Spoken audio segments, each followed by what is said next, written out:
Sebelum ceritanya dimulai, silahkan tulis di kolom komentar dari daerah mana saja teman-teman yang menonton cerita ini. Jangan lupa like dan subscribe agar channel ini bisa semakin berkembang dan bisa mempersembahkan cerita yang lebih menarik lagi. Udara di dalam restoran mewah itu terasa dingin, kontras dengan kehangatan palsu yang coba ditampilkan di meja kami.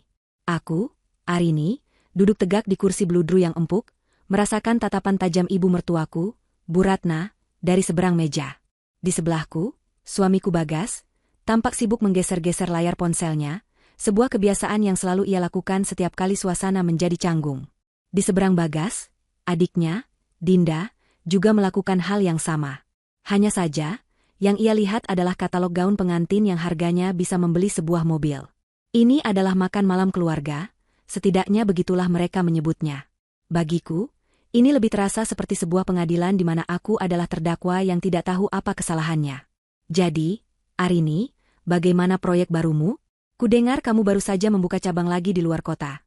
Bu Ratna membuka percakapan dengan nada yang terdengar seperti pujian, tetapi mataku yang terlatih bisa menangkap kilat iri di sana. Beliau selalu seperti itu. Membicarakan kesuksesanku seolah-olah itu adalah sebuah anomali, sebuah keanehan yang tidak seharusnya dimiliki oleh seorang menantu perempuan di keluarganya. Aku tersenyum tipis, senyum yang sudah kupraktikan ribuan kali. Baik, Bu. Syukurlah semua berjalan lancar berkat doa dari Ibu dan Mas Bagas. Jawaban diplomatis, aman, dan tidak provokatif. Aku sudah belajar bahwa memamerkan pencapaianku hanya akan membuat mereka semakin tidak nyaman. Syukurlah kalau begitu. Kamu memang wanita hebat. Tidak seperti anakku Bagas yang hidupnya sederhana saja. Kadang ibu kasihan. Takut Bagas jadi rendah diri punya istri yang terlalu sukses. Lanjutnya, melancarkan serangan kedua yang tepat sasaran.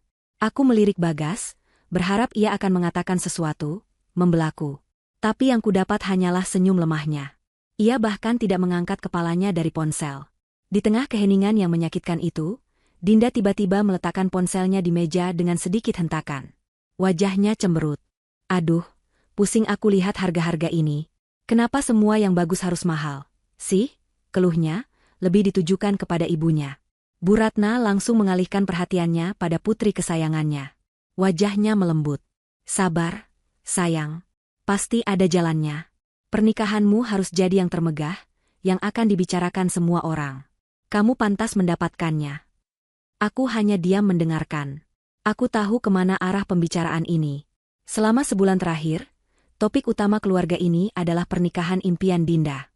Pernikahan yang konsepnya mereka ambil dari majalah-majalah kelas atas, dengan vendor-vendor ternama yang tarifnya selangit. Sebuah impian yang jauh melampaui kemampuan finansial keluarga mereka. Tapi bagaimana caranya? Bu, uang tabungan kita semua sudah dikumpulkan, tapi masih kurang banyak sekali. Kata Dinda lagi, kali ini matanya mulai berkaca-kaca. Air mata buaya, aku menyebutnya dalam hati. Dinda adalah seorang aktris yang handal jika menyangkut keinginannya. Dan kemudian, momen itu pun tiba. Bu Ratna menoleh padaku, senyumnya dibuat semanis mungkin. Arini, kamu kan sudah kami anggap seperti anak sendiri. Kamu lihat sendiri kan, Dinda ini satu-satunya anak perempuan ibu. Kebahagiaannya adalah kebahagiaan kami semua. Tentu saja, kebahagiaan keluarga ini juga kebahagiaanmu, kan? Aku mengangguk pelan, perutku mulai terasa mulas. Aku tahu apa yang akan datang. Kami ini keluarga sederhana, Rin. Kami tidak punya kemewahan sepertimu. Untuk mewujudkan pernikahan impian Dinda, kami butuh sedikit bantuan. Bukan sedikit. Sejujurnya, kami butuh bantuan besar. Bu Ratna menghela napas panjang, seolah beban di pundaknya adalah yang terberat di dunia. Dinda menimpali, suaranya dibuat serak menahan tangis. Mbak Arini, aku mohon. Aku hanya ingin menikah sekali seumur hidup dengan cara yang sempurna. Aku tidak minta banyak. Hanya pesta yang layak untuk keluarga kita. Total kekurangannya sekitar 500 juta. Angka itu menggantung di udara, dingin dan tajam. 500 juta. Jumlah yang kubangun dengan kerja keras, dengan malam-malam tanpa tidur, dengan pengorbanan yang tidak pernah mereka lihat. Uang itu bukan sekadar angka di rekening bank. Itu adalah tetesan keringat dan bukti dari semua usahaku. Dan kini mereka memintanya dengan begitu mudah, seolah aku memetiknya dari pohon. Aku terdiam, mencari kata-kata yang tepat. Lidahku terasa keluh. Aku melihat ke arah Bagas, memohon dengan tatapan mataku. Inilah saatnya ia menjadi suamiku, menjadi partnerku.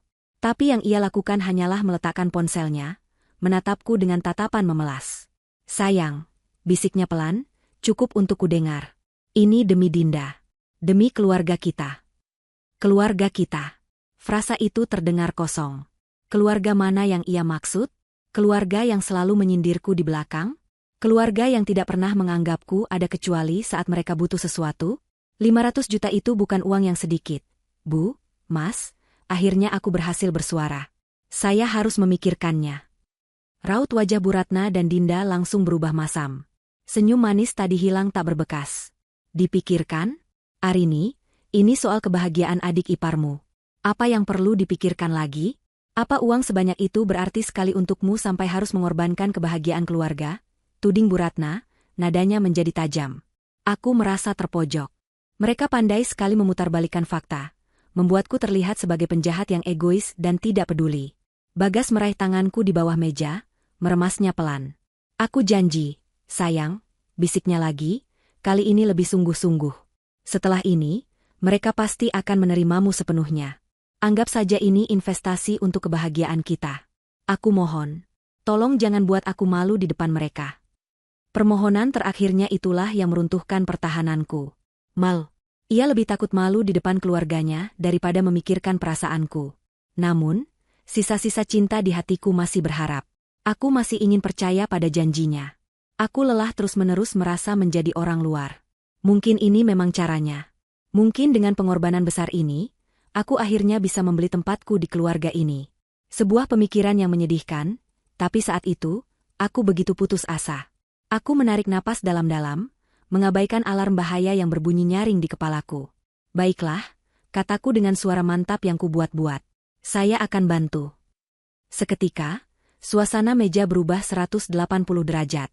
Wajah Dinda berseri-seri, air matanya yang tadi hampir jatuh kini menguap entah kemana. Ia memekik senang dan memeluk ibunya. Bu Ratna tersenyum lebar, senyum kemenangan. Beliau menepuk-nepuk punggung tanganku. Nah, begitu dong. Ibu tahu kamu menantu yang baik hati dan pengertian. Ibu akan selalu ingat kebaikanmu ini, katanya. Bagas tersenyum lega. Terima kasih, sayang. Kamu yang terbaik, bisiknya di telingaku. Malam itu, sebelum tidur, aku membuka aplikasi mobile banking di ponselku. Jari-jariku terasa berat saat mengetikkan serangkaian angka. 5, 0, 0, 0, 0, 0, 0, 0, 0 nama penerima, Dinda Amelia. Di kolom berita, aku mengetik, untuk pernikahan impianmu.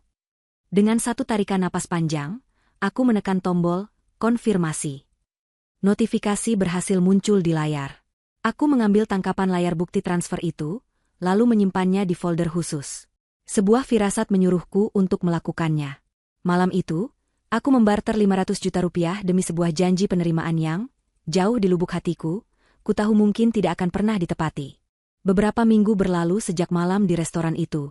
Uang 500 juta rupiahku kini telah berubah wujud menjadi uang muka untuk gedung termewah di kota, gaun pengantin rancangan desainer ternama, dan paket catering paling premium. Aku berharap, dengan lunasnya permintaanku, perlakuan keluarga Bagas akan berubah. Nyatanya, aku salah besar. Aku tidak membeli sebuah tempat di hati mereka. Aku hanya menegaskan posisiku sebagai mesin ATM berjalan. Keterlibatanku dalam persiapan pernikahan ini hanyalah sebatas formalitas. Aku diundang dalam setiap pertemuan dengan vendor, tapi suaraku sama sekali tidak dianggap. Pertemuan pertama adalah dengan pihak wedding organizer. Kami duduk di kantor mereka yang elegan, dikelilingi contoh-contoh album pernikahan yang indah. Untuk tema dekorasi, saya sarankan kombinasi warna putih gading dan emas mawar. Terlihat klasik, elegan, dan tidak lekang oleh waktu, usulku ketika sang WO bertanya soal konsep. Aku punya sedikit pengalaman dalam desain interior untuk bisnisku, jadi aku cukup percaya diri dengan seleraku. Dinda yang duduk di sebelahku langsung mendengus pelan. Putih gading? Membosankan, Mbak. Kayak pernikahan zaman dulu. Aku mau yang lebih glamor. Aku mau tema, A Night Under the Stars, dengan ribuan lampu kristal dan bunga impor warna ungu gelap. Katanya dengan antusias, menunjukkan beberapa gambar dari ponselnya. Bu Ratna mengangguk setuju. Benar kata Dinda. Tema itu lebih cocok untuk keluarga kita. Lebih terlihat berkelas. Sang WO melirikku sekilas, mungkin mencari persetujuan dari sang penyandang dana. Aku hanya bisa tersenyum kaku dan mengangguk. Ikuti saja keinginan Dinda. Ini hari bahagianya. Tentu saja ini hari bahagianya, yang dibiayai sepenuhnya oleh hari-hari kerjaku. Bagas, yang seharusnya menjadi penengah, hanya bermain game di ponselnya. Ketika aku menyikutnya, ia hanya mendongak sebentar dan berkata, "Bagus kok, Dek. Apapun pilihanmu pasti bagus." Ia sama sekali tidak peduli, atau mungkin sengaja memilih untuk tidak peduli. Kejadian serupa terus berulang. Saat sesi tes makanan di Hotel Bintang 5, aku mencoba memberikan masukan tentang menu. Aku menyarankan untuk menambah beberapa pilihan hidangan tradisional yang lebih akrab di lidah tamu-tamu yang lebih tua. Aduh, Mbak Arini. Ini pesta modern. Makanan tradisional itu kesannya kampungan. Nanti apa kata teman-temanku? Cibir Dinda. Mereka akhirnya memilih paket menu Eropa yang paling mahal, dengan nama-nama hidangan yang bahkan sulit untuk mereka ucapkan. Saat tagihan datang, Dinda dan Bu Ratna asyik mengobrol. Akulah yang harus mengeluarkan kartu kreditku untuk membayar uang muka catering. Pramusaji menyerahkan kembali kartu dan slip pembayaran kepadaku, yang membuat Dinda menatapku dengan tatapan tidak suka, seolah aku sengaja pamer. Puncak dari perlakuan mereka yang merendahkan terjadi saat kami pergi memilih gaun pengantin. Dinda mencoba sebuah gaun bertabur kristal yang harganya hampir 100 juta.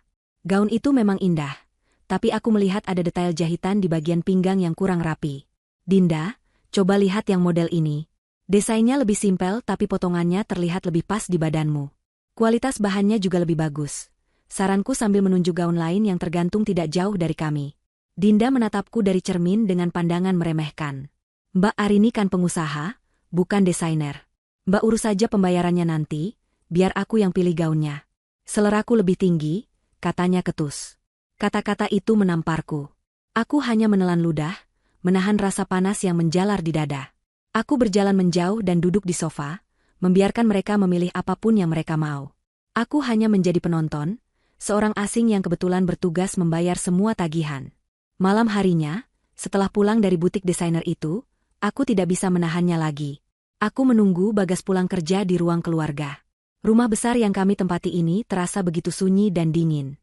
Rumah ini adalah hasil jerih payahku, namun aku tidak pernah merasa benar-benar memilikinya. Ketika Bagas masuk, aku langsung menghampirinya. "Mas, kita perlu bicara." Ia tampak lelah. "Ada apa lagi, Rin? Aku capek." "Ini tentang keluargamu. Tentang Dinda dan ibumu," kataku, suaraku bergetar menahan emosi. Aku sudah memberikan semua yang mereka minta. Tapi kenapa mereka masih memperlakukanku seperti ini? Mereka tidak menghargaiku sama sekali. Aku dianggap apa, Mas? Dompet berjalan? Bagas menghela napas panjang, sebuah gestur yang sangat kukenal. Gestur yang menandakan ia tidak mau terlibat dalam perdebatan. "Kamu terlalu sensitif, sayang." Mereka tidak bermaksud begitu. Mereka hanya sedang stres mempersiapkan pernikahan. Kamu tahu kan Dinda itu seperti apa? Stres? Apakah stres memberi mereka hak untuk merendahkanku di depan umum? Tadi di butik, Dinda bilang seleranya lebih tinggi dariku dan menyuruhku untuk mengurus pembayaran saja. Di depan para pegawai butik, "Mas, di mana harga diriku sebagai istrimu?" Suaraku mulai meninggi. Bukannya membelaku, Bagas malah memasang wajah kesal. "Sudahlah, Arini, kenapa kamu harus mempermasalahkan hal-hal kecil seperti itu? Mengalah saja sebentar tidak bisa? Ini kan untuk hari besar adikku. Setelah pernikahan selesai, semua akan kembali normal. Janjiku masih sama." "Janjimu?" Aku tertawa sinis. "Janjimu yang mana? Janji bahwa mereka akan menerimaku? Lihat sekarang, Mas, jangankan menerima, menghargaiku sebagai manusia saja mereka tidak bisa. Dan kamu hanya diam. Kamu tidak pernah sekalipun membelaku. Lalu aku harus bagaimana? Melawan ibuku dan adikku sendiri demi membelamu? Kamu mau aku jadi anak durhaka?" Balasnya dengan nada tinggi. Kata-katanya menusukku tepat di jantung. Jadi, membelaku, istrinya, dianggap sebagai tindakan durhaka. Saat itu aku sadar, di dalam kepalanya, aku dan keluarganya berada di dua sisi yang berseberangan, dan ia sudah memilih di sisi mana ia akan berdiri. Ia tidak akan pernah memilihku. Aku mundur selangkah, menatapnya seolah baru pertama kali melihatnya. Pria yang kucintai, yang kupercaya akan menjadi partner hidupku, ternyata adalah orang asing yang pengecut. Tidak ada lagi yang perlu dikatakan. Malam itu, aku tidur di kamar tamu. Aku memeluk diriku sendiri, merasakan kesepian yang luar biasa di tengah kemewahan yang kubangun sendiri. Di atas meja rias, tergeletak undangan pernikahan Dinda yang berwarna ungu dan emas. Undangan itu terasa seperti sebuah vonis. Vonis atas kebodohanku yang rela membayar 500 juta untuk sebuah ilusi keluarga bahagia. Dan saat itu, aku berjanji pada diriku sendiri, aku tidak akan membiarkan mereka menginjak-injak harga diriku lebih jauh lagi. Hari pernikahan itu tiba seperti datangnya hari eksekusi. Aku bangun dengan perasaan hampa di dada. Tidak ada secercah pun kebahagiaan atau antisipasi yang kurasakan, hanya sebuah kewajiban berat yang harus kutuntaskan. Pagi itu, aku merias wajahku sendiri dengan saksama, menutupi lingkaran hitam di bawah mata akibat kurang tidur. Aku memilih gaun dari lemariku, sebuah gaun panjang berwarna perak keperakan yang elegan. Bahannya jatuh dengan anggun, potongannya sederhana namun berkelas. Gaun ini tidak mencolok, tidak berlebihan. Gaun ini adalah pilihanku sendiri, sebuah pernyataan kecil dan sunyi tentang siapa diriku, di tengah semua kemewahan palsu yang harus kubayar. Aku tidak berusaha menyaingi siapapun. Aku hanya berusaha untuk tidak kehilangan diriku sepenuhnya. Bagas sudah berangkat lebih dulu ke hotel bersama keluarganya. Pesan singkat yang ia kirimkan hanya berbunyi, "Jangan terlambat." Tidak ada kata-kata manis, tidak ada pujian, hanya sebuah perintah singkat. Aku menatap pantulan diriku di cermin. Wanita di cermin itu tampak kuat dan rapuh pada saat yang bersamaan. Aku menarik napas panjang, mengumpulkan sisa-sisa harga diriku, lalu melangkah keluar dari rumah kami yang terasa dingin. Sesampainya di hotel, aku terkesima sejenak. Ballroom itu telah disulap menjadi sebuah negeri dongeng yang surreal. Ribuan lampu kristal menggantung dari langit-langit yang tinggi, memantulkan cahaya ke segala arah seperti galaksi buatan. Bunga-bunga mawar ungu gelap dan lili putih yang diimpor langsung dari Belanda dirangkai dengan megah di setiap sudut ruangan. Aroma wanginya begitu pekat, nyaris memabukkan. Panggung pelaminan berdiri megah, berhiaskan latar belakang kain beludru hitam yang ditaburi lampu-lampu kecil. Persis seperti tema, A Night Under the Stars, yang Dinda inginkan. Semua ini indah, tidak bisa kupungkiri. Namun, keindahan ini terasa kosong bagiku. Setiap kelopak bunga, setiap kilau kristal, setiap meter kain sutra adalah uangku. Aku melihat kerja kerasku terpajang di mana-mana, namun aku merasa lebih asing dari sebelumnya. Aku mencoba tersenyum dan menyapa beberapa kerabat jauh Bagas yang sudah datang. Mereka membalas sapaanku dengan sopan, namun ada jarak yang kentara. Aku adalah menantu yang kaya, menantu yang sukses, tetapi aku bukan bagian dari mereka. Aku melihat Bu Ratna, anggun dalam balutan kebaya modern berwarna abu-abu, sedang sibuk memberikan arahan kepada panitia. Ia melihatku sekilas, hanya mengangguk singkat, sebelum kembali sibuk dengan urusannya. Seolah kehadiranku tidak lebih penting dari posisi sebuah vas bunga. Aku menemukan Bagas di dekat pintu masuk utama, sedang tertawa bersama teman-teman kuliahnya. Ia tampak gagah dengan setelan jas yang serasi dengan warna gaun Dinda. Ketika matanya menangkap kehadiranku, senyum di wajahnya sedikit memudar sebelum ia berhasil memasangnya kembali. "Kamu sudah datang," katanya, lebih sebagai pernyataan daripada sapaan hangat. Ia menatapku dari atas ke bawah. "Kamu cantik." Pujian itu meluncur dari bibirnya dengan begitu ringan, tanpa emosi, seperti kalimat yang sudah ia hafal. Ia kemudian kembali berbincang dengan teman-temannya, sementara aku berdiri di sisinya seperti pajangan yang terlupakan. Saat acara akan segera dimulai dan para tamu undangan utama mulai berdatangan, seorang sepupu Bagas menghampiri kami. "Ayo, Mas Bagas, Mbak Arini," Dinda manggil. "Mau foto keluarga inti dulu di pelaminan sebelum semua tamu masuk." Inilah momennya, pikirku. Sebuah foto keluarga. Mungkin di dalam bingkai foto itu, aku bisa terlihat menjadi bagian dari mereka. Dengan sedikit harapan yang bodoh, aku mengikuti Bagas menuju pelaminan yang megah. Di sana, Dinda berdiri seperti seorang ratu, didampingi calon suaminya. Ibunya merapikan tatanan rambutnya, sementara ayahnya berdiri dengan canggung di sebelahnya. Dinda memang tampak memukau. Gaunnya yang bertabur ribuan kristal berkilauan di bawah cahaya lampu. Riasan wajahnya sempurna. Namun, matanya tampak tegang dan sorotnya tajam. "Ayo, Mbak Arini, sini di sebelah Mas Bagas," kata sang sepupu lagi, mencoba mengatur posisi kami. Aku melangkah naik ke atas panggung yang empuk, aroma bunga semakin kuat di sini. Aku baru saja akan mengambil posisi di sebelah Bagas, ketika suara Dinda yang dingin dan tajam menghentikan semua gerakan. "Tunggu," katanya. Semua orang menoleh padanya. Sang fotografer yang sudah siap membidik pun menurunkan kameranya. Tatapan Dinda terkunci padaku, menginspeksi penampilanku dari ujung rambut hingga ujung kaki dengan pandangan menghina. "Mbak Arini, kamu sengaja ya pakai gaun itu?" tanyanya, suaranya tidak keras namun penuh dengan racun. Seluruh keluarga yang ada di panggung itu terdiam, menatap kami bergantian. Aku terkejut. "Sengaja? Maksudmu apa, Dinda?" "Jangan pura-pura tidak tahu." Suaranya mulai meninggi. "Gaunmu itu, warnanya silver, hampir mirip dengan warna gaun Mama. Modelnya juga, kenapa harus semewah itu? Kamu mau pamer di sini? Kamu mau semua orang melihatmu, bukan melihatku? Kamu mau menyaingi aku di pestaku sendiri?" Tuduhan itu begitu tidak masuk akal hingga aku kesulitan untuk merespons. Aku menatap gaunku. Sebuah gaun perak sederhana. Lalu aku menatap kebaya abu-abu Bu Ratna yang penuh payet. Warnanya saja sudah berbeda. "Dinda, tenang dulu. Ini hanya gaun biasa. Aku sama sekali tidak punya niat seperti itu. Warnanya beda, dan gaunmu jauh lebih indah." Aku mencoba menenangkannya, menjaga suaraku agar tetap rendah. Bu Ratna melangkah maju, bukan untuk menenangkan putrinya, tapi untuk menyiram bensin ke dalam api. "Sudahlah, Dinda, jangan buang tenagamu. Mungkin Mbak Arinimu ini tidak tahu tata krama dalam sebuah pesta pernikahan. Maklumlah, dia kan terlalu sibuk bekerja, jadi tidak sempat memikirkan hal-hal detail yang penting seperti ini," katanya dengan senyum meremehkan. Hinaan itu terasa seperti tamparan. Mereka bukan hanya menuduhku, tapi juga merendahkan latar belakangku sebagai wanita karir. Aku tidak peduli. Dinda kini benar-benar kehilangan kendali. Wajah cantiknya memerah karena amarah.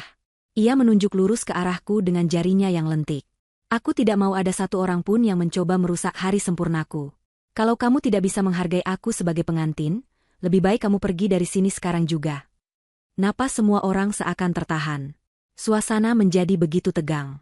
Aku menatap Dinda tidak percaya. "Keluar dari pestaku," teriaknya.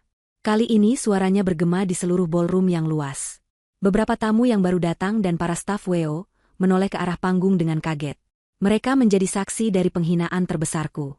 Seluruh duniaku seakan berhenti berputar. Di tengah kehancuran itu, mataku secara refleks mencari satu-satunya orang yang seharusnya menjadi penyelamatku. Aku menatap Bagas. Wajahnya pucat dan bingung. Mataku memohon, menjerit tanpa suara. "Lakukan sesuatu. Katakan sesuatu. Bela aku. Kamu suamiku." Bagas berdiri membeku selama beberapa detik yang terasa seperti selamanya.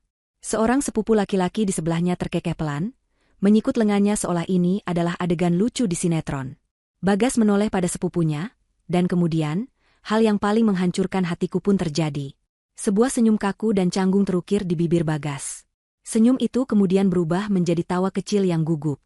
Ia tertawa. Di saat harga diriku diinjak-injak, di saat aku diusir dari pesta yang kubayar, suamiku sendiri justru menertawakanku bersama keluarganya. Tawa itu adalah suara paku terakhir yang ditancapkan di peti mati pernikahan kami. Semua harapan, semua cinta, semua pengorbanan yang pernah kulakukan menguap begitu saja. Yang tersisa hanyalah rasa sakit yang begitu dalam dan dingin. Wajahku yang tadinya pucat karena kaget, kini menjadi beku tanpa ekspresi.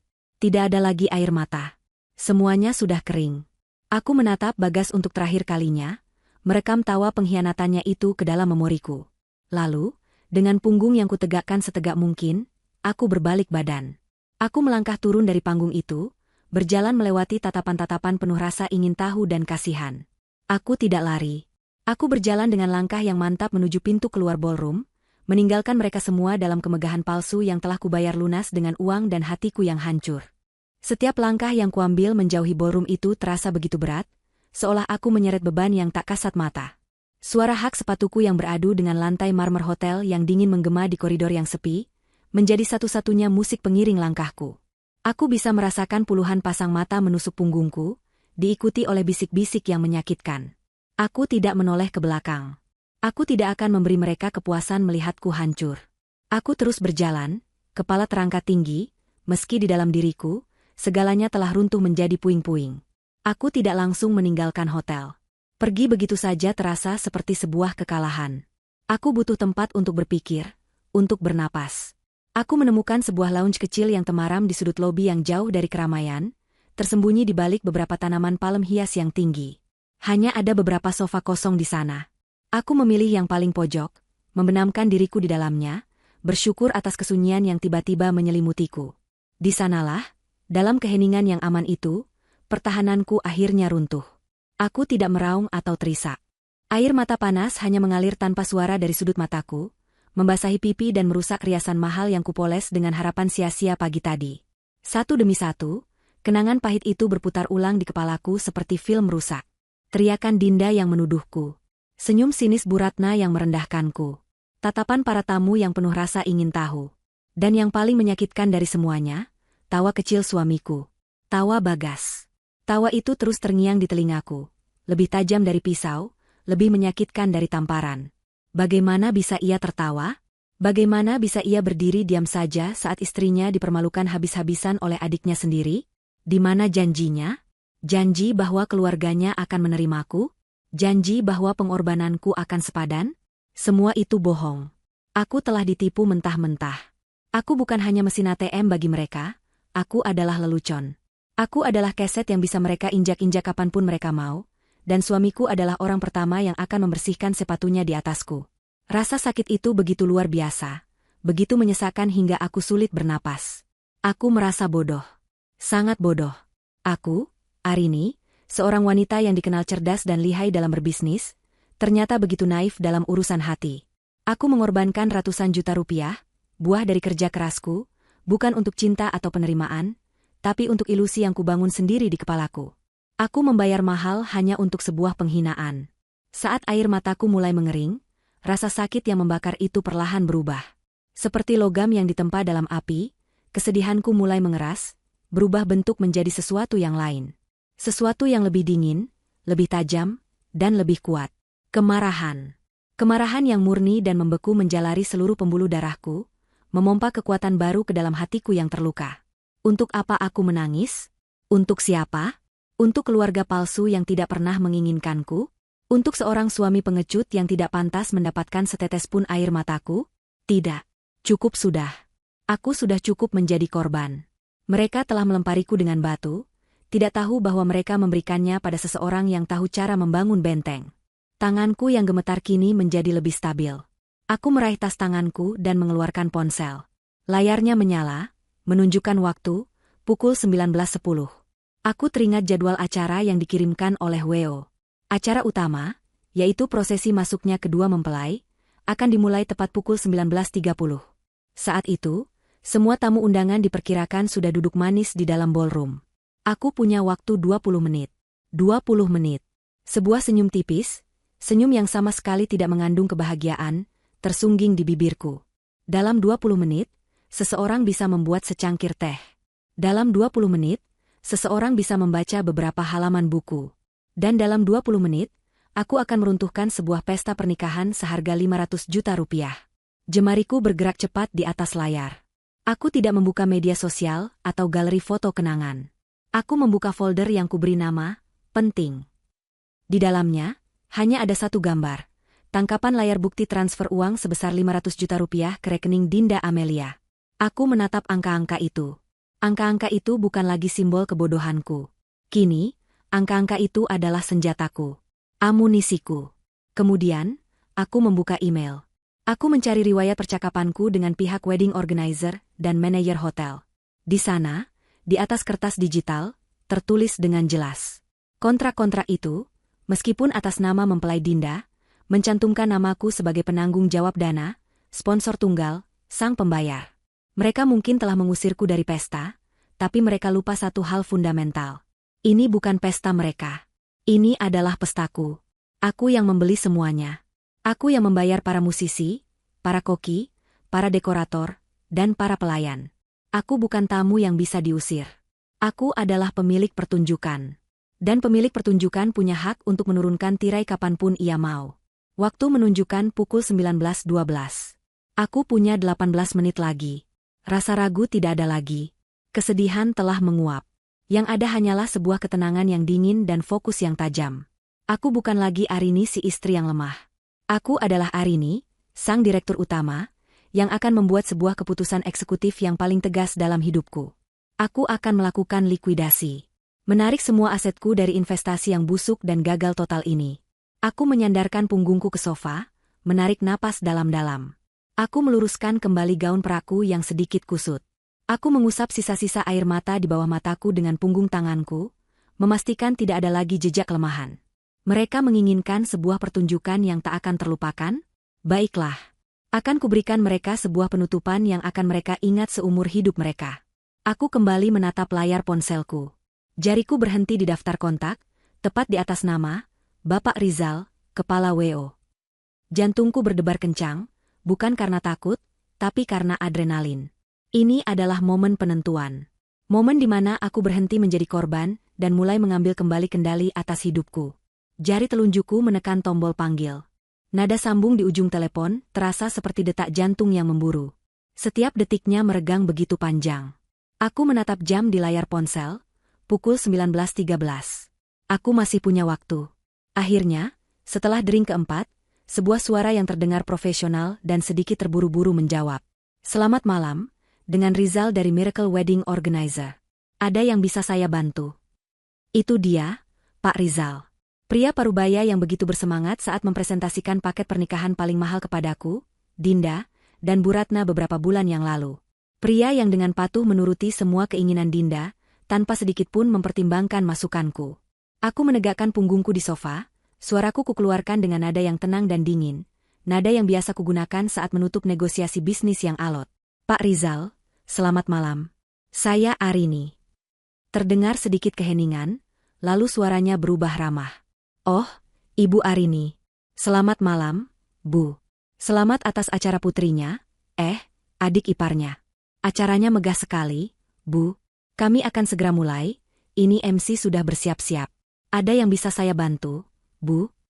Ia jelas berpikir aku menelepon untuk memberikan instruksi tambahan di menit-menit terakhir. Ada, Pak Rizal. Jawabku. Aku berhenti sejenak, membiarkan jeda itu membangun sedikit ketegangan. Saya menelepon untuk memberitahukan bahwa acara resepsi pernikahan Dinda Amelia malam ini, detik ini juga, saya batalkan. Keheningan total di seberang sana. Aku bisa membayangkan wajahnya yang kebingungan, mencoba mencerna kata-kataku. Maaf, Bu, bisa diulangi? Sepertinya sinyalnya kurang bagus. Dibatalkan? Anda tidak salah dengar, Pak Rizal. Acara ini dibatalkan. Cancelet. Hentikan semuanya sekarang juga. Tegasku, tidak memberikan ruang untuk keraguan. Tapi, Bu, ini tidak mungkin. Suaranya terdengar panik. Semua tamu sudah hadir. Kedua mempelai sudah siap. Apa maksud Ibu dibatalkan? Ada masalah apa, Bu? Apa terjadi sesuatu dengan keluarga? Masalahnya adalah saya, Pak Rizal. Saya adalah sponsor tunggal dan penanggung jawab dana untuk keseluruhan acara ini, fakta yang tercatat dengan jelas di kontrak yang kita tanda tangani bersama. Benar? Tanyaku tajam. Iya, Bu. Betul. Atas nama Ibu Arini. Bagus kalau Bapak masih ingat. Baru saja, saya diusir dari pesta yang saya danai ini oleh adik ipar saya sendiri. Karena itu, sebagai pihak yang telah membayar jasa Bapak, saya menggunakan hak penuh saya untuk menghentikan layanan yang sudah saya beli. Pesta ini sudah selesai. Jelasku, tanpa sedikitpun emosi dalam suaraku. Ya Tuhan, Bu. Saya turut prihatin. Tapi ini tidak bisa, Bu. Reputasi perusahaan saya akan hancur. Semua vendor sudah di sini. Kami tidak bisa begitu saja menghentikan acara. Pak Rizal terdengar putus asa. Aku sudah menduga reaksi ini. Dengar, Pak Rizal. Saya tidak punya waktu untuk berdebat. Saya akan kirimkan bukti transfer 500 juta rupiah dan halaman kontrak yang relevan ke nomor WhatsApp Anda sekarang juga. Agar Anda ingat siapa yang sebenarnya membayar gaji Anda malam ini. Sambil berbicara, jariku dengan cepat mengirimkan dua gambar itu. Terdengar nada notifikasi dari ponselnya. Sekarang, ini instruksi saya, lanjutku, tidak memberinya waktu untuk berpikir. Dalam 10 menit ke depan, saya mau tim Anda melakukan hal-hal berikut. Pertama, hentikan semua musik. Kedua, matikan seluruh lampu dekorasi dan lampu panggung. Biarkan hanya lampu utama ruangan yang menyala. Ketiga, instruksikan semua vendor Anda, catering, dekorasi, musik, untuk mulai berkemas dan meninggalkan lokasi. Apakah jelas? Tapi, Bu, keluarga mempelai. Keluarga mempelai bukan klien Anda, Pak Rizal. Saya klien Anda, potongku dengan cepat. Jika Bapak dan tim Bapak tidak melaksanakan instruksi saya, maka saya akan menganggap ini sebagai pelanggaran kontrak.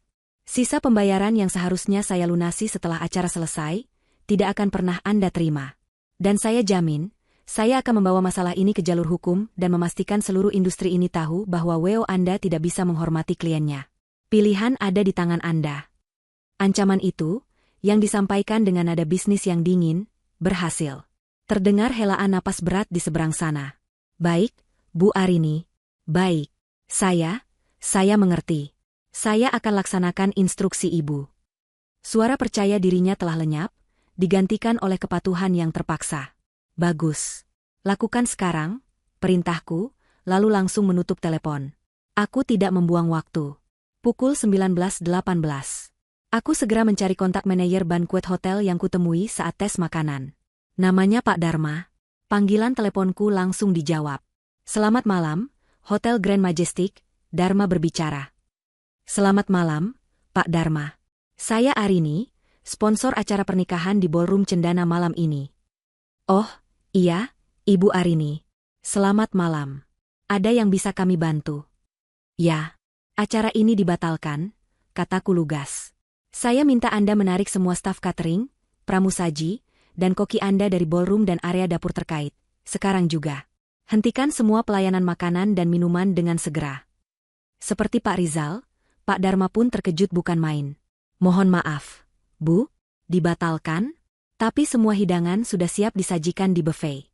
Beberapa sudah mulai keluar. Ini akan menjadi kerugian yang sangat besar bagi kami, Bu, dan tentu saja akan sangat membingungkan para tamu. Pak Dharma, kerugian Anda akan jauh lebih besar jika sisa tagihan puluhan, bahkan ratusan juta, tidak saya lunasi. Pembayaran penuh dilakukan setelah acara selesai, benar? Jika acara tidak berjalan sesuai instruksi saya sebagai pihak pembayar, maka saya tidak punya kewajiban untuk melunasi apapun. Saya yakin pihak hotel tidak mau menanggung kerugian sebesar itu. Jadi, saya ulangi, tarik semua staf Anda dan amankan kembali semua makanan dan minuman yang sudah Anda siapkan. Lakukan dalam 5 menit. Logika bisnis yang kejam itu tidak bisa dibantah. Pak Dharma terdiam sejenak. Baik, Bu Arini, akan kami laksanakan. Terima kasih atas kerjasamanya, kataku, lalu menutup telepon. Terakhir, aku mengirim pesan singkat ke nomor kontak band yang tertera di jadwal acara. Saya Arini, sponsor acara malam ini. Pertunjukan dibatalkan. Silakan berhenti bermain dan segera kemasi peralatan Anda. Pembayaran penuh akan saya transfer begitu tim Anda keluar dari ballroom. Terima kasih. Pesan singkat itu kubumbui dengan iming-iming pembayaran penuh, sebuah insentif agar mereka tidak ragu untuk patuh. Selesai. 3 panggilan telepon dan 1 pesan singkat. Roda-roda penghancuran telah kupasang dan kini mulai berputar. Aku melirik jam di ponsel, pukul 19.26. 4 menit menuju jadwal dimulainya acara. 4 menit menuju kekacauan. Aku merasakan getaran aneh di seluruh tubuhku, campuran antara ngeri, sedih, dan sebuah kepuasan yang kelam. Aku tidak bangga dengan apa yang kulakukan, tetapi aku tahu ini perlu. Ini bukan balas dendam yang buta. Ini adalah penegasan harga diri. Aku berdiri dari sofa, merapikan gaunku yang terasa seperti baju perang. Dengan langkah yang lebih mantap dari sebelumnya, aku berjalan kembali ke arah ballroom. Aku tidak akan masuk. Aku hanya akan berdiri di ambang pintu, di dalam bayang-bayang, dan menyaksikan pertunjukan penutupan yang telah aku sutradarai sendiri. Aku menemukan sebuah posisi yang sempurna di koridor, di dekat sebuah pilar besar yang memberiku pemandangan jelas ke arah pintu masuk ballroom yang terbuka lebar, namun cukup tersembunyi dari pandangan orang-orang di dalam. Dari tempatku berdiri, aku bisa melihat lautan tamu yang telah memenuhi meja-meja bundar berhiaskan taplak sutra ungu.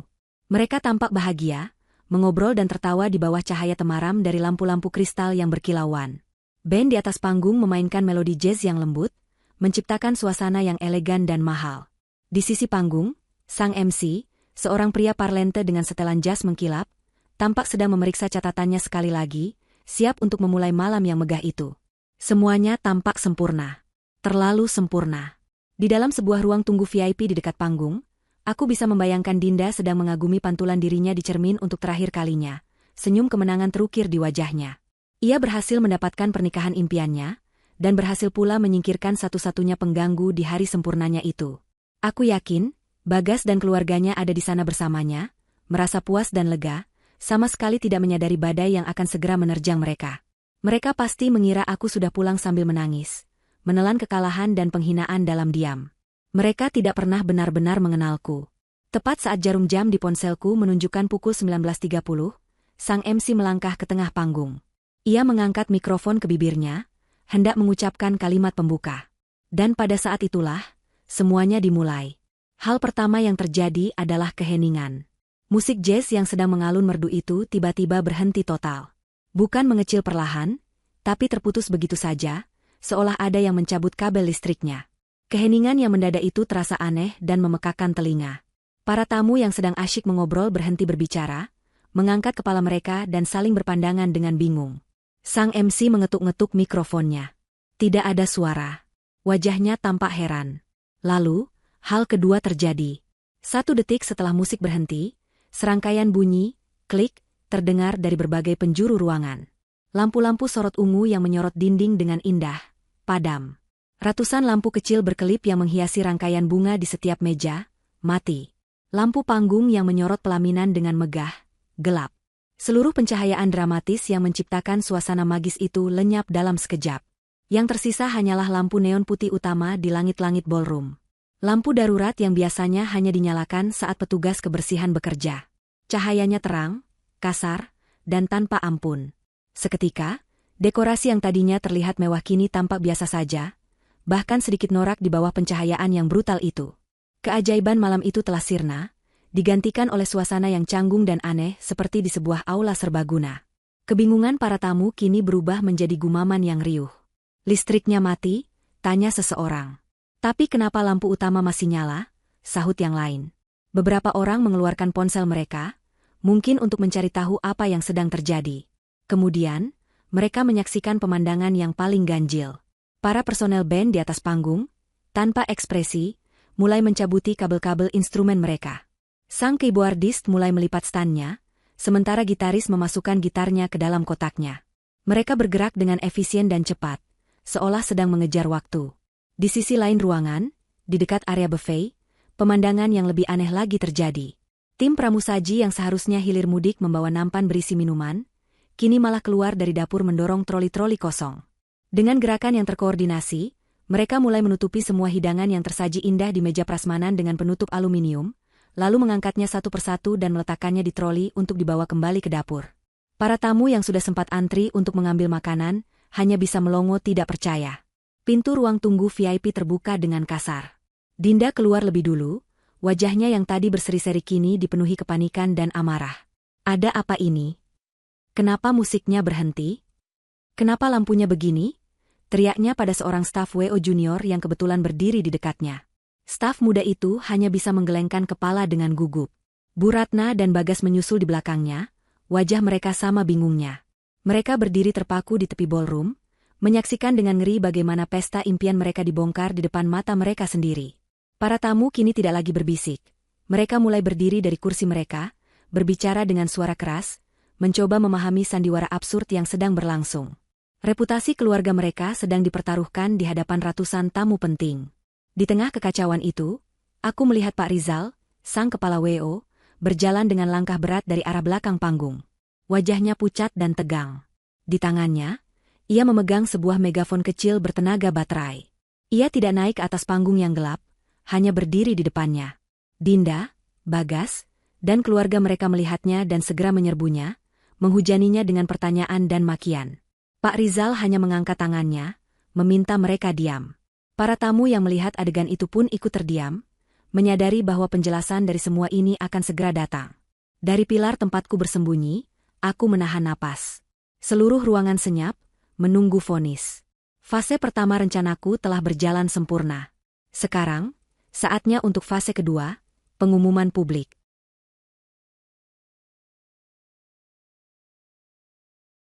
Baik, mari kita masuki babak puncak dari cerita ini. Berikut adalah bab 7 dan bab 8. Bab 7, pengumuman yang menggemparkan. Kekacauan di dalam ballroom mencapai puncaknya. Dinda, Bagas, dan Bu Ratna telah sampai di hadapan Pak Rizal.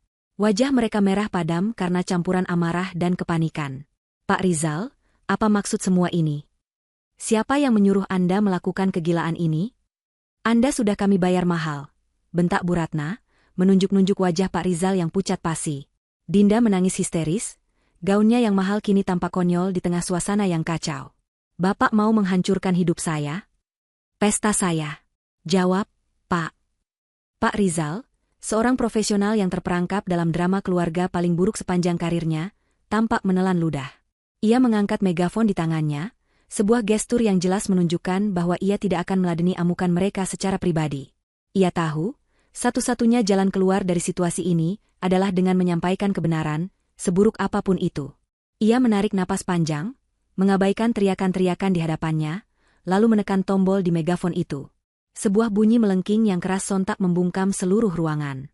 Semua makian, semua bisikan, semua tangisan berhenti.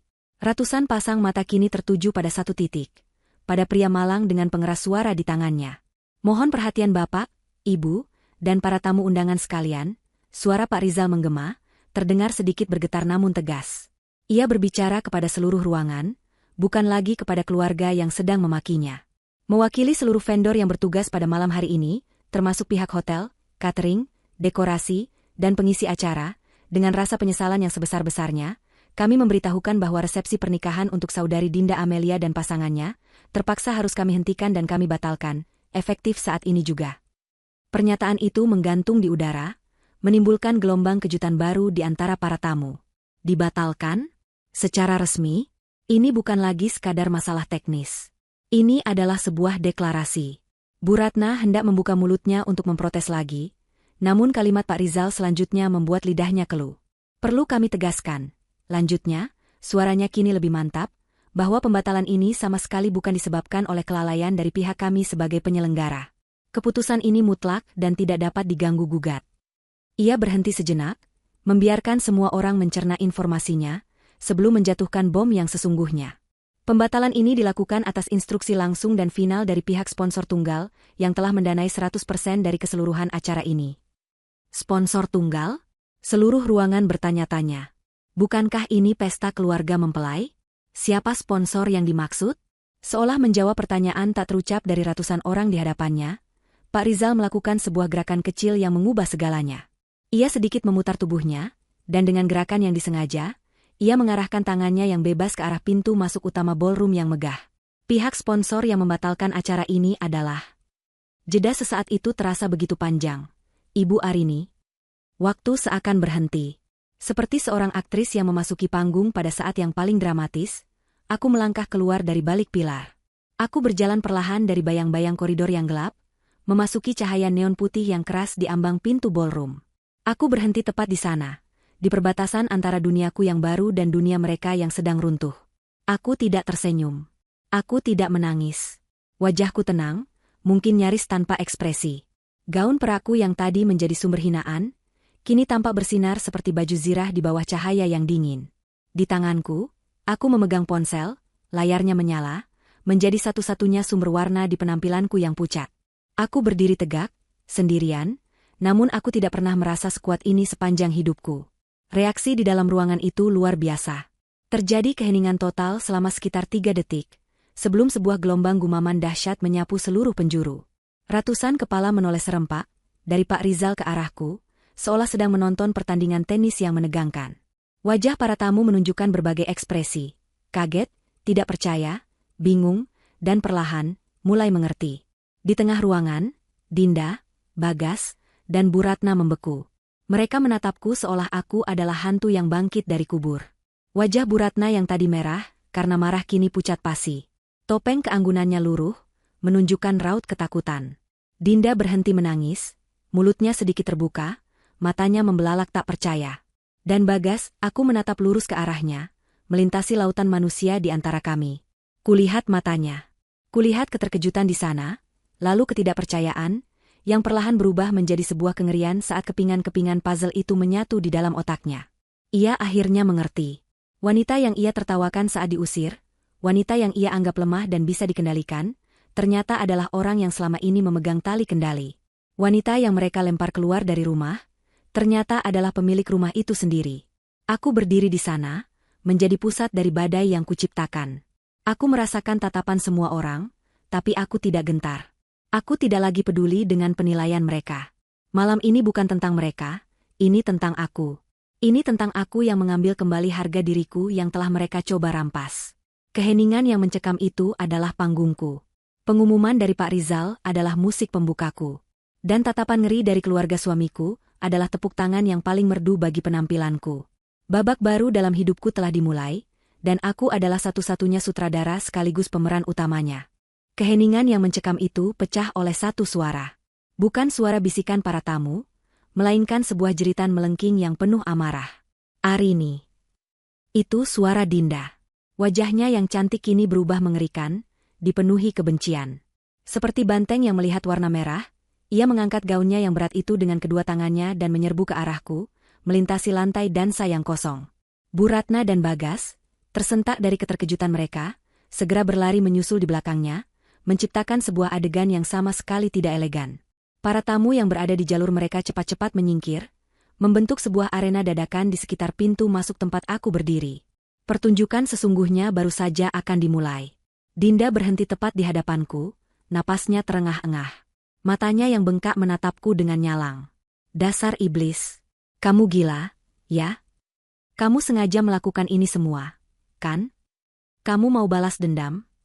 Kamu mau mempermalukan aku di depan semua orang di hari pernikahanku? Cecarnya bertubi-tubi, ludahnya hampir mengenai wajahku. Bu Ratna tiba di sisiku, langsung memasang topeng korban yang paling menyedihkan. Ia berusaha meraih tanganku, namun aku menariknya lebih dulu.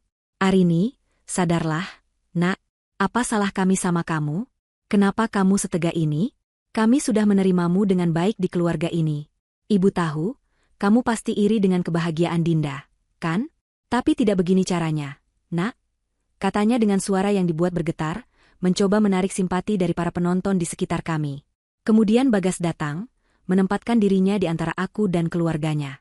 Ia menatapku dengan tatapan memohon yang kini terlihat begitu menjijikan. Sayang, sudah cukup. Hentikan semua ini, pintanya dengan suara pelan. Apapun masalahnya, kita bisa bicarakan baik-baik di rumah. Tolong jangan begini, ini sangat memalukan. Apa kata orang nanti? Frasa terakhirnya, apa kata orang nanti, adalah bensin yang menyulut api terakhir di dalam diriku. Bahkan di saat seperti ini, yang ia pikirkan hanyalah citra dan gengsi. Aku menatap mereka satu persatu. Amarah Dinda, kepalsuan Bu Ratna, dan kepengecutan Bagas. Aku tidak lagi merasakan sakit hati. Yang ada hanyalah sebuah kejernihan yang luar biasa. Aku menarik napas, dan ketika aku berbicara, suaraku terdengar sangat tenang, kontras dengan histeria mereka. Setiap kata kuucapkan dengan perlahan dan jelas, memastikan semua orang di sekitar kami bisa mendengarnya. Mempermalukanmu? Aku menatap Dinda lurus di matanya. Dinda, sekitar 30 menit yang lalu, di atas panggung itu, kamu berteriak dan menyuruhku untuk keluar dari pestamu. Aku hanya seorang tamu yang baik. Aku menuruti keinginan tuan rumah. Aku keluar dari pestamu. Tapi sepertinya kamu lupa, aku juga membawa serta semua yang menjadi milikku. Aku membawa cateringku, dekorasiku, musikku, dan gedung yang kusewa ini. Aku hanya mengambil kembali apa yang menjadi hakku. Wajah Dinda memucat. Ia tidak bisa membantah. Lalu aku beralih ke Bu Ratna, yang masih memasang wajah sedihnya. Menerima saya dengan baik. Bu, kapan tepatnya? Apakah saat ibu terus-menerus menyindir bahwa kesuksesan saya membuat putra ibu rendah diri? Apakah saat ibu dan putri ibu memperlakukanku seperti asisten pribadi selama persiapan pernikahan ini? Ataukah saat ibu ikut tersenyum puas ketika saya diusir tadi? Maaf, Bu. Itu bukan cara menerima menantu. Itu adalah cara menindas orang yang kebetulan membayar semua tagihan ibu. Bu Ratna terkesiap, mulutnya terkatup rapat. Wajah keibuannya yang palsu itu retak. Akhirnya, aku menatap Bagas. Suamiku. Aku menatapnya begitu dalam hingga ia tidak bisa memalingkan wajahnya. Dan kamu, Mas, suaraku sedikit bergetar, bukan karena sedih, tapi karena amarah yang akhirnya menemukan muaranya. Kamu masih berani bicara soal memalukan? Izinkan aku memberitahumu apa yang memalukan malam ini. Yang memalukan bukanlah pesta yang batal. Yang memalukan adalah seorang pria yang diam saja saat keluarganya merendahkan istrinya. Yang memalukan adalah seorang suami yang justru ikut menertawakan istrinya saat ia dipermalukan di depan umum. Saat tawamu terdengar tadi, Mas, saat itulah pernikahan kita selesai. Ini semua hanyalah proses perceraian kita yang disaksikan ratusan orang. Kata-kataku menghantam mereka seperti badai. Mereka bertiga terdiam, tidak punya satu kata pun untuk membela diri. Topeng mereka telah jatuh. Di bawahnya, hanya ada keserakahan, keangkuhan, dan kelemahan yang telanjang.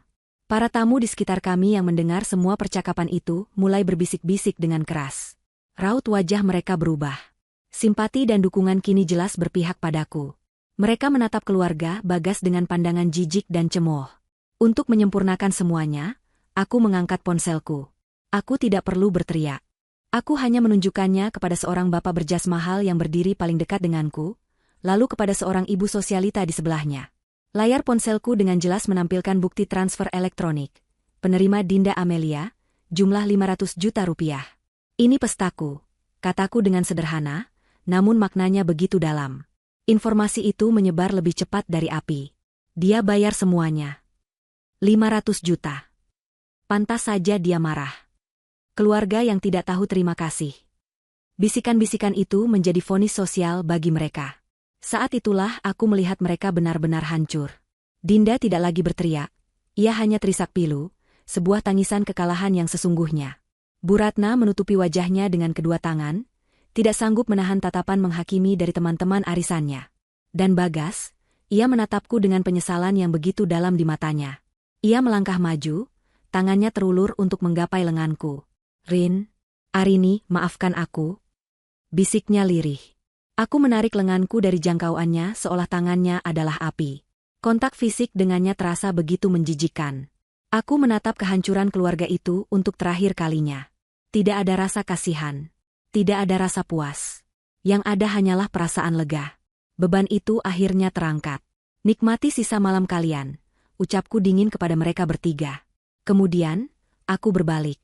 Aku memunggungi mereka, memunggungi tatapan ratusan orang, memunggungi sisa-sisa pernikahanku. Aku berjalan lurus menuju pintu keluar utama hotel. Kali ini, aku tidak berjalan sebagai korban yang diusir. Aku berjalan sebagai seorang wanita merdeka yang baru saja memenangkan kembali hidupnya. Langkah kakiku mantap dan tidak ragu-ragu, meninggalkan mereka untuk ditelan oleh penghinaan yang mereka ciptakan sendiri. Saat punggungku menghilang di balik pintu lobi hotel, ledakan yang tertahan di dalam ballroom akhirnya meletus.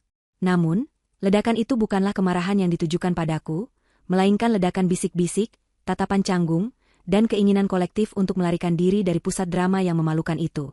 Keluarga Bagas, yang beberapa saat lalu menjadi pusat kekaguman, kini berdiri telanjang di tengah arena penghakiman sosial, ditinggalkan oleh sang gladiator yang telah memenangkan pertarungan.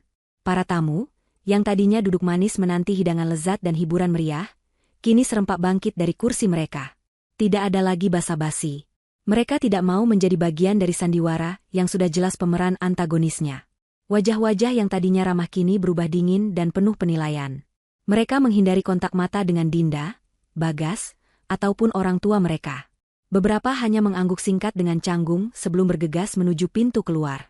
Yang lain bahkan tidak peduli untuk berpamitan, berjalan cepat seolah ballroom itu sedang terbakar. Aku bisa membayangkan gumaman dan bisikan yang menyebar seperti virus di antara mereka saat mereka berjalan di koridor dan menunggu valet. Benar-benar tidak kusangka. Keluarga Sanjaya yang terpandang itu ternyata begitu rendah.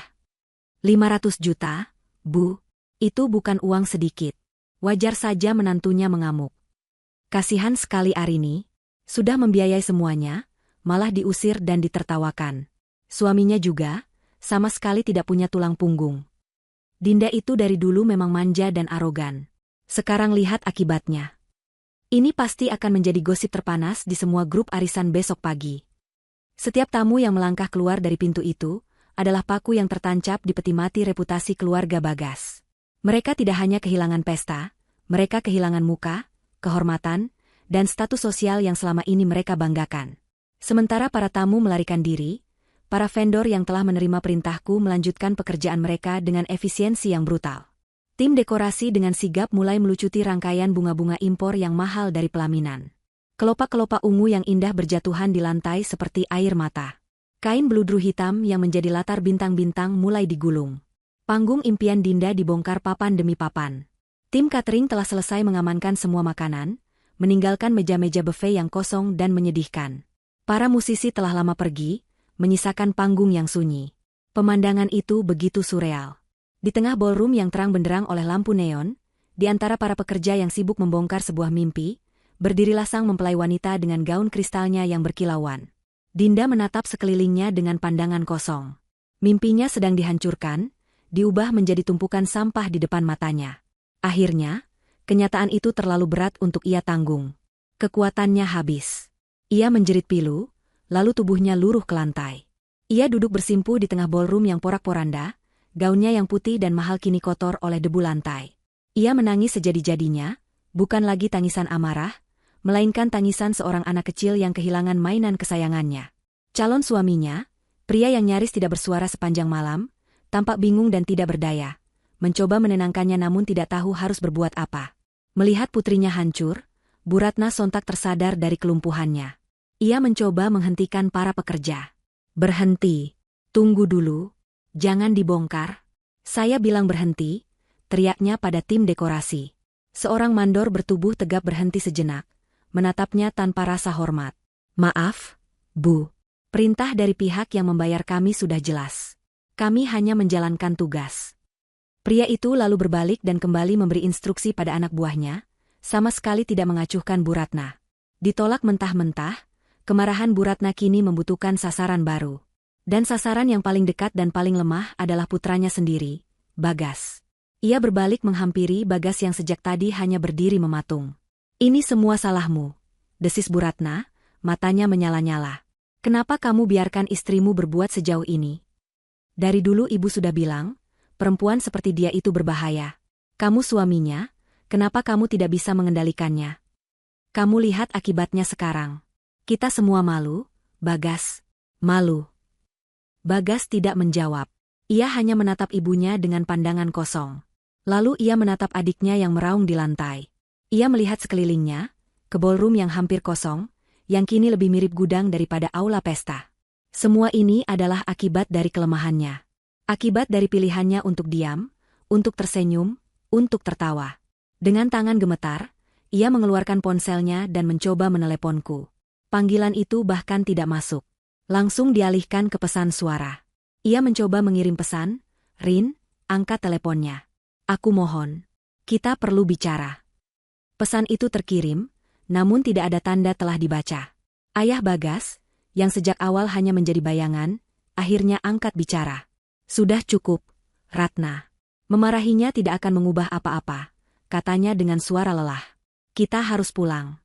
Tidak ada lagi yang bisa kita lakukan di sini." Mereka akhirnya membujuk Dinda untuk berdiri. Dengan sisa-sisa tenaga, mereka berjalan gontai keluar dari ballroom. Keluarga yang tadinya masuk dengan kepala tegak dan penuh kebanggaan, kini keluar dengan kepala tertunduk, melewati para petugas kebersihan hotel yang mulai menyapu lantai. Mereka meninggalkan di belakang mereka sebuah ruangan yang penuh dengan sisa-sisa kemegahan yang gagal, sebuah monumen kehancuran yang mereka bangun sendiri.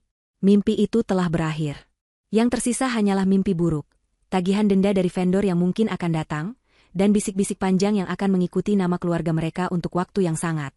3 bulan telah berlalu sejak malam yang kemudian dikenal di lingkaran pertemananku sebagai Malam Pembatalan Agung. Gema dari kejadian itu perlahan memudar, berubah dari berita utama yang panas menjadi legenda urban yang sesekali masih diperbincangkan orang. Bagiku, 3 bulan itu adalah sebuah perjalanan panjang untuk memungut kembali kepingan-kepingan diriku dan membangunnya kembali menjadi sesuatu yang baru dan lebih kuat. Aku kini tinggal di sebuah apartemen di pusat kota. Apartemen ini tidak sebesar rumah yang dulu kubagi dengan Bagas, namun setiap sudutnya adalah cerminan diriku. Dindingnya kuwarnai dengan warna-warna hangat, perabotnya kupilih sendiri satu persatu, dan di balkon kecilnya, aku menanam bunga-bunga lavender dan melati. Tempat ini adalah bentengku, sebuah ruang aman di mana aku bisa menjadi diriku sendiri, tanpa perlu mencari validasi dari siapapun. Surat gugatan cerai telah kulayangkan seminggu setelah malam itu. Prosesnya berjalan cepat dan tanpa banyak perlawanan. Bagas, melalui pengacaranya, mencoba mengklaim sebagian asetku, namun bukti pengkhianatan dan penghinaan publik yang begitu kuat, ditambah dengan fakta bahwa sebagian besar harta adalah milikku sebelum pernikahan, membuat klaimnya rontok bahkan sebelum sempat diperjuangkan. Bisnisku, ironisnya, justru semakin berkembang. Energi yang dulu kuhabiskan untuk mencoba menyenangkan keluarga yang tidak pernah bisa dipuaskan, kini kucurahkan sepenuhnya untuk pekerjaanku. Aku membuka 2 cabang baru, meluncurkan lini produk inovatif, dan namaku mulai sering disebut di majalah-majalah bisnis. Kesuksesan ini terasa berbeda. Dulu, setiap pencapaian selalu diikuti oleh pertanyaan di benakku, apakah ini cukup untuk membuat mereka bangga? Sekarang, setiap keberhasilan terasa murni, sebuah perayaan atas kemampuanku sendiri, untuk diriku sendiri. Kabar tentang keluarga